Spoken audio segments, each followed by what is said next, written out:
Isang maginaw na linggo bago dumating ang Pasko, pumasok ang Reyna ng Niebe sa kanyang mahiwagang silid upang buksan ang kanyang malaki at itim na kwaderno. Tuwing araw ng bagong taon, isusulat ng Reyna ang kasamaan na balak niyang gawin. Isa-isang pupunit ng pahina at ilalagay ang mga ito sa mahiwagang garapon. Klo, halika nga rito. Magbunutan tayo para sa kasamaan. Pumasok ang lobong si Klo. Pinasok ang muso sa garapon. Bumunot ng papel at binigay sa kanyang Reyna. Magaling, Klo. Babasain natin ang kahoy sa mga kamalig ng mga bahay para walang makapagpainit ngayong taglamig.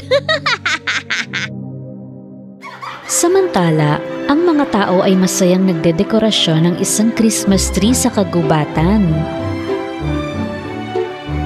Ngayong taon, ang karangalan ng paglalagay ng maningning na bituin sa tuktok ay ibinigay kay Prinsipe William. Umakyat ang prinsipe sa puno na hawak ang bituin. Umakyat siya pataas ng pataas. Sobrang taas na nagbukhang maliliit ang mga tao. Nang tumingin siya sa ibaba, hindi ko akalain na ang tuktok ng puno ay ganito kataas. Kahit na sinusubukan ni William ng husto, nahihirapan siyang ilagay ang bituin sa tuktok. Samantala, ang kanyang kaibigan, ang puting agila, ay lumipad upang tulungan siya. Ang mga taong nakakita ng puting agila sa unang pagkakataon ay pinagmamasdan siya ng may paghanga. Binuka ng agila ang malalapad niyang pakpak, kinuha ang bituin at marahan itong inilagay sa tuktok ng puno. Nagsimulang lumiwanag sa lahat ng dako sa ningning ng bituin. Yay! Ang galing! Wow! Kahanga-hanga! Salamat, kaibigang agila. Sa sandaling iyon, napansin ng Reyna ng Niebe ang isang maliwanag na ilaw na sumasalamin sa bintana ng kastilyo. Ha? Ano yun? Ano ang ilaw na yun?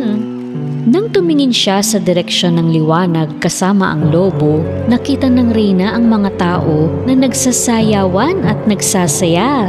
Gusto niyang tapusin ito kaagad.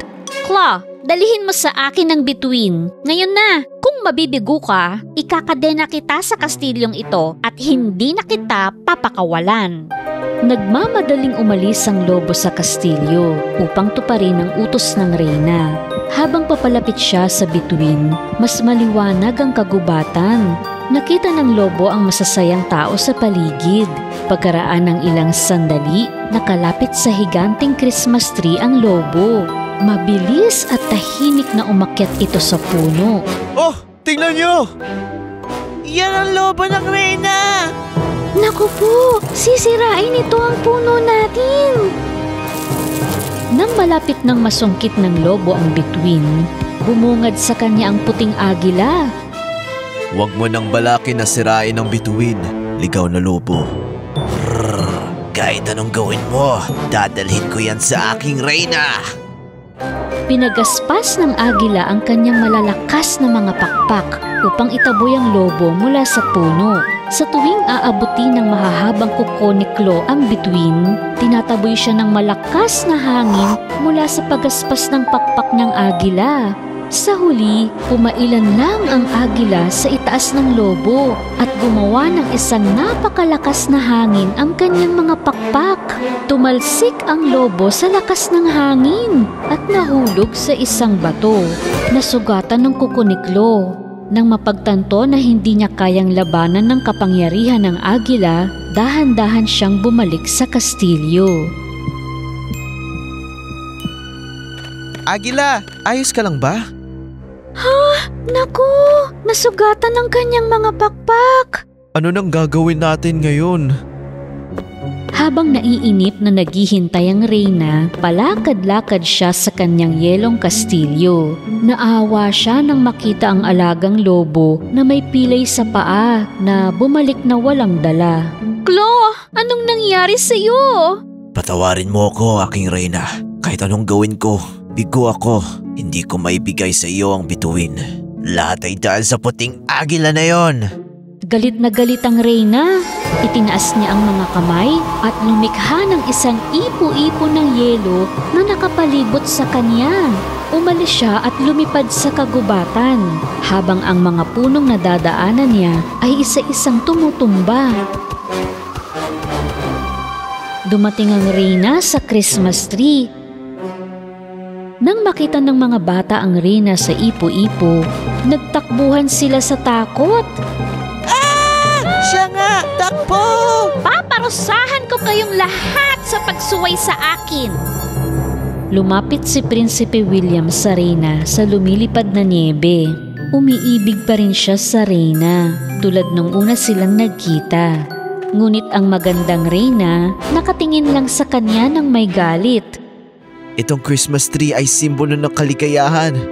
Huwag mo naman pinsalain ito. Ipinakita ng prinsipe ang mga tao sa masamang reyna. Hindi mo ba napapansin ang naidudulot mong kapahamakan sa lahat? Ipinagbabawal kong maging masaya sa bansang ito habang nabubuhay ako. Mula sa langit ay lumikha ang reyna ng mga kidlat at nagpaulan ng yelo. Habang naghahanap ang mga tao ng mapagtataguan mula sa ulan na yelo, binuka ng puting agila ang malalapad niyang pakpak at sinilong ang mga tao sa ilalim ng mga pakpak niya. Masakit ang bawat piraso ng yelo na tumatama sa mga pakpak ng agila. Umaitaas ang reyna sa tuktok ng puno at sa sandaling hinawakan niya ang bituin, lahat ng kinang nito ay namatay. Biglang bumalik ang kagubatan sa dating kadiliman nito. Hindi ang liwanag ng bituin, kundi ang aking walang hanggang kasamaan ang dapat pumalagi sa inyo. Walang sino man sa inyo ang makakapigil sa akin. Ang namatay na bituin ay hinigop ng ipo-ipong yelo. Natatangay ito sa mabilis na pag-ikot ng hangin ng ipo-ipo ng reyna at bumagsak ito sa lupa. Ang reyna naman, umalis siya nang hindi namamalayan na ang bituin ay nahulog. Ang mga bata sa kabilang banda, pinalibutan nila ang agila at nilunasan ang mga sugat nito. Dahil niligtas ang buhay nila, pinangalanan nila ang puting agila na Hero. Sa sandaling iyon, dalawang mata ang lumitaw sa dilim. Ang bruhang si Kara na siyang nagsumpa sa reyna na magkaroon ng yelong puso mula sa pagkabata nito ay nasaksihan ng mga pangyayari. Akala ng reyna ng niebe na nanalo siya ngayon, ngunit hindi niya alintana ang kasamaan na pumipinsala sa kanya.